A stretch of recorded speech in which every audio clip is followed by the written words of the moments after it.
Good afternoon.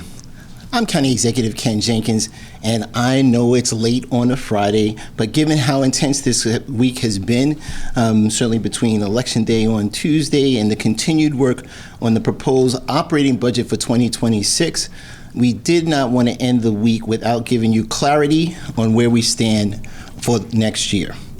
We have been working relentlessly to make this budget as disciplined and focused as possible. Yes, we are working right up to the wire, but that's because we're leaving no stone unturned to ensure that this 2026 operating budget proposal is as tight and responsible as it needs to be. So before we head into the weekend, I wanted you to have this update. For me, this is my first proposed operating budget, and let me start by saying this has been an extraordinarily difficult year, and the budget process reflected that. We're operating in a moment of unprecedented uncertainty, driven by the Trump administration's decisions beyond our control. Federal cuts, shifting aid formulas, and tariffs have created instability in local planning in a way that we just haven't seen ever. It's unprecedented. There's no way to sugarcoat it. This is simply the reality of this moment, and we are committed to leading through it with transparency, partnership, and integrity. For 2025, for 2026, the $2.5 billion budget cuts almost all budgets in the county for 2026 by 8%. That includes the county executive's budget. It eliminates 180 positions and essentially cutting the workforce of our county by 5%. So we started this process with a staggering projected budget gap of $197 million. There is no hidden money to fill gaps. This budget is a result of the Trump turmoil. Therefore, we did what we could do without layoffs.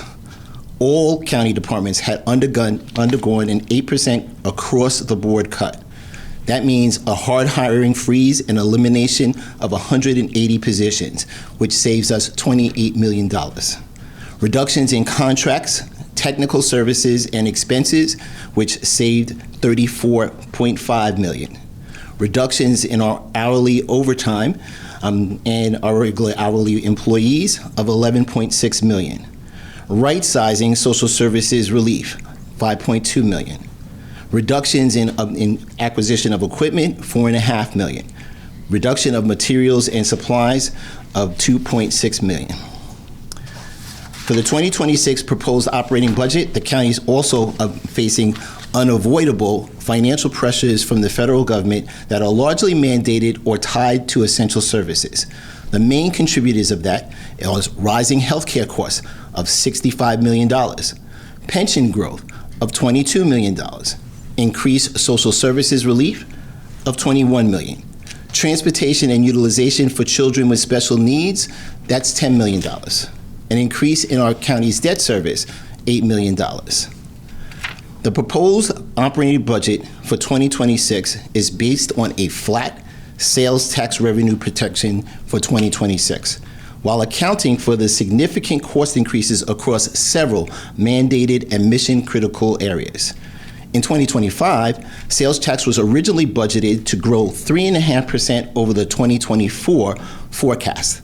However, the year-to-date collections through September 25 are flat compared to 2024. So the full year 2025 forecast is now $943.5 million, a $26.3 million shortfall below budget.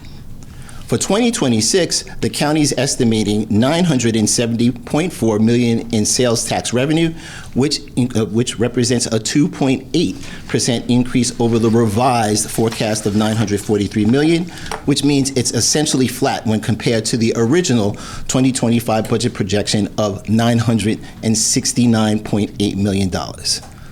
Another critical issue for us as a revenue source was the loss of MGM and its bid to build a full gaming casino in the city of Yonkers. That decision alone represents an estimated $17 million of lost revenue for the county not including the ripple effects across Westchester's economy and the loss of sales tax.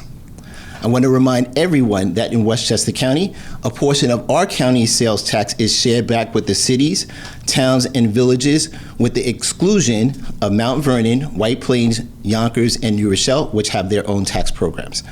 The share-back program helps ease that financial burden on our local municipalities' budgets, and as long as revenue is coming to the county, the initiative should help municipalities keep property taxes lower than they would otherwise need to be. People just aren't spending money because of all that chaos and uncertainty coming out of Washington. The instability created under Trump has seeped into Westchester County and is wreaking havoc on our local finances, and we are not alone. Local governments across New York State and across the nation are confronting the very same financial pressures. But despite the mounting financial pressures, I'm committed to protecting the programs that residents rely on most, maintaining those essential services, ensuring that funding continues for the programs that support those most in need, from vulnerable children to critical social services and community resources.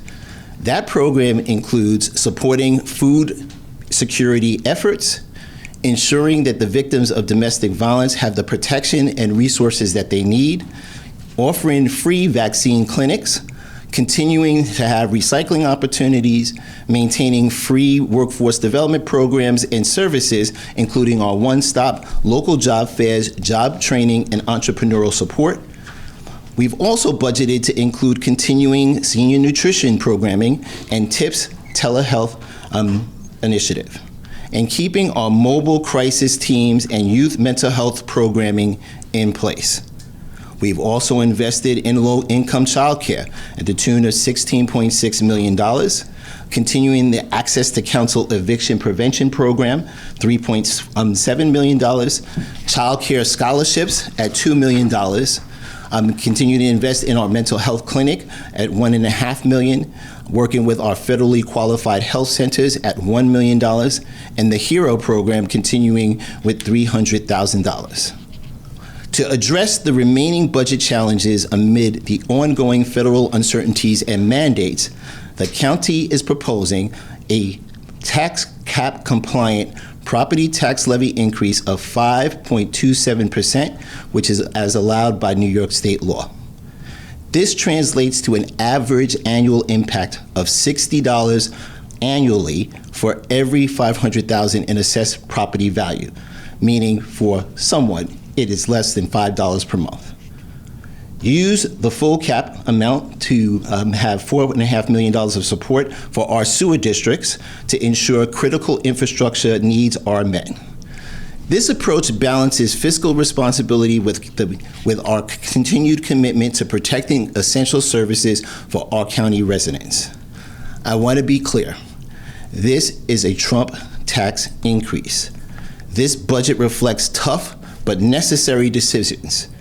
Every department is facing an 8% reduction, and we're implementing a hard hiring freeze that will eliminate 180 positions, avoiding layoffs while still maintaining those critical services.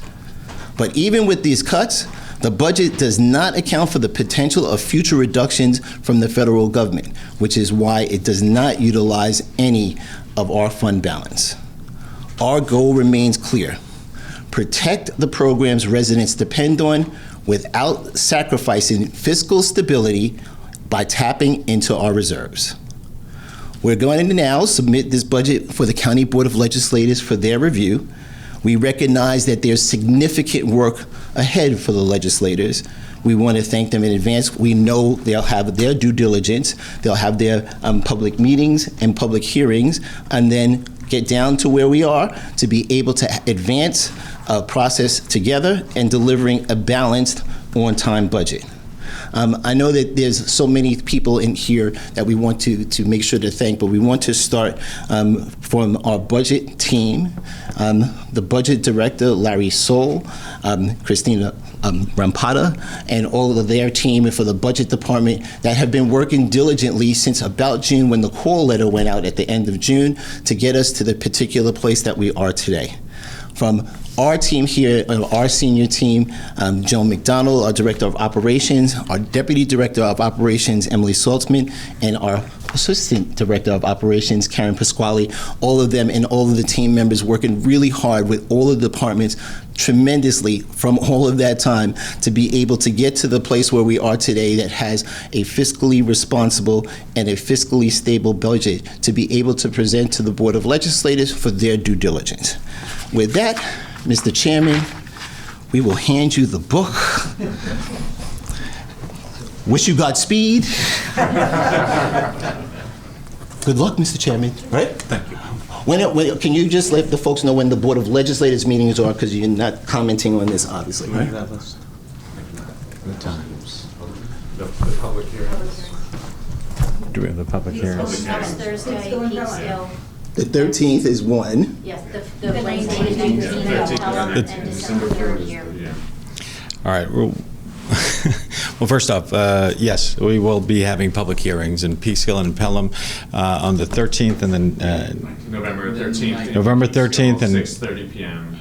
at the Peekskill City Schools District Board Administration, Building Administration.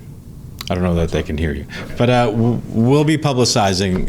We will be having two public hearings locally, and obviously a public hearing at the at our board offices here, at the Board of Legislators chambers here per usual. That one's on December 3rd. This process of reviewing the operating budget is among the most important things we do. I should acknowledge that we are joined here by a number of legislators. The Chair of Budget and Appropriations couldn't be with us today, Jewel William Johnson, but she is viewing remotely. I'll go across the room. We are joined by Legislator Erica Pierce, Legislator David Tubiolo, Minority Whip James Nolan, Majority Leader David Imamura, Vice Chairman Jose Alvarado, Majority Whip Terry Clements, Legislator Judah Holstein, Legislator Catherine Parker, and Minority Leader Margaret Kunzio. It's a lot to take in. We have, obviously it's a difficult budget, and this budget process is the most important thing we do. So the review that we're about to undertake is going to be a serious one. I think that's why we have so many of our legislating friends here from the legislature. The people of Westchester trust us to review and allocate this budget wisely. And we take that responsibility seriously, especially in these challenging economic times. We're going to be, like I said, reviewing every aspect of this budget, every page of this budget with every department. It's a process we do every year, but obviously in a year like this is a year that we need to be addressing it and hitting it hard. And I look forward to working together to pass a budget that is both fiscally responsible and serves the people of Westchester. Thank you, County Executive, for presenting us with a budget, and thank you to your team, who I know have worked so hard in the past couple of weeks and will be working hard with us in the coming weeks. I appreciate it. Thank you, Mr. Chairman. Thank you. Good luck now. And we certainly want to make sure to say, again, thank you for all the legislators that have been here, but we can't thank all of the members of Westchester County, whether it's in the Budget Department, or whether it's Commissioner Habelos, who's in the room with us, from our Finance Commission, the county attorneys in the room, and certainly all the folks that we have that are working hard for the people of Westchester every day.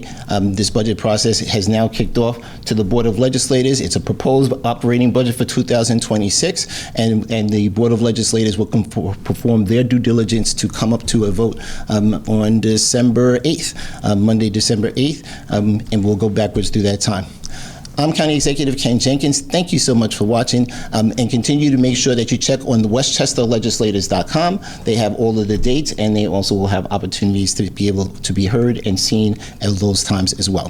The Budget Director will make sure that we have those finance and those documents down to the Board of Legislators so they can electronically put them up as soon as possible. All right. Thanks so much for watching, and have a wonderful day.